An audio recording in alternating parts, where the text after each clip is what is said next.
পূর্বাঞ্চলে চীন মৈত্রী সম্মেলন কেন্দ্রে মাসব্যাপী আন্তর্জাতিক বাণিজ্য মেলা ক্রেতা দর্শনার্থীদের পদচারণায় জমে উঠেছে। ক্রেতা দর্শনার্থী বাড়ায় আকর্ষণীয় নানা অফার আর ছাড় দিচ্ছে বিভিন্ন স্টল।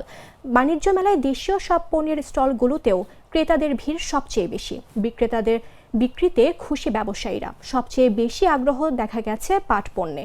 মঙ্গলবার বিকেলে আন্তর্জাতিক বাণিজ্য মেলায় জেডিপিসির পেভিলিয়নে গিয়ে এমনই দৃশ্য চোখে পড়ে। জেডিপিসি সূত্রে জানা গেছে, পাট পণ্য সামগ্রী বাজারজাতকরণে বিপণন ও প্রচারণামূলক কার্যক্রমের অংশ হিসেবে বাণিজ্য মেলায় পাট ও বস্ত্র মন্ত্রণালয়ের জুট ডাইভার্সিফিকেশন প্রমোশন সেন্টার জেডিপিসির নজর কাড়া সব পাটজাত পণ্যে সাজানো হয়েছে পেভিলিয়নটি।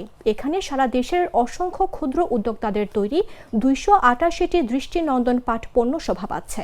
বহুমুখী পাট শিল্প উদ্যোক্তা সেবা কেন্দ্র জেইএসসির তালিকাভুক্ত 20টি উদ্যোক্তার প্রতিষ্ঠান জুট ডাইভার্সিফিকেশন প্রমোশন সেন্টার একটি পেভিলিয়নে অংশ নিয়েছে হরেক রকম পাটজাত পণ্য নিয়ে।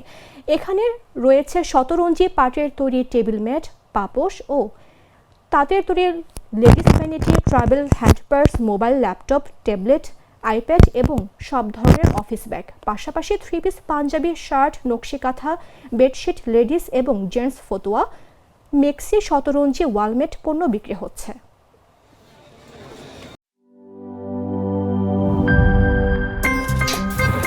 আমার একটা স্মার্ট সিদ্ধান্তে 25% গ্যাসের খরচ কমেছে। ভাবছেন কিভাবে? সাধারণ গ্যাস স্টোভ বদলে আমি এনেছি আরএফএল গ্যাস স্টোভ। এর সাইন্টিফিক নজল ও ব্রাস বার্নার ক্যাপ সমানভাবে তাপ ছড়িয়ে রান্না করে দ্রুত। তাই গ্যাসও বাঁচায় 25%, টাকাও বাঁচে 25%। আরএফএল গ্যাস স্টোভ নিরাপদ ও গ্যাস সাশ্রয়ী।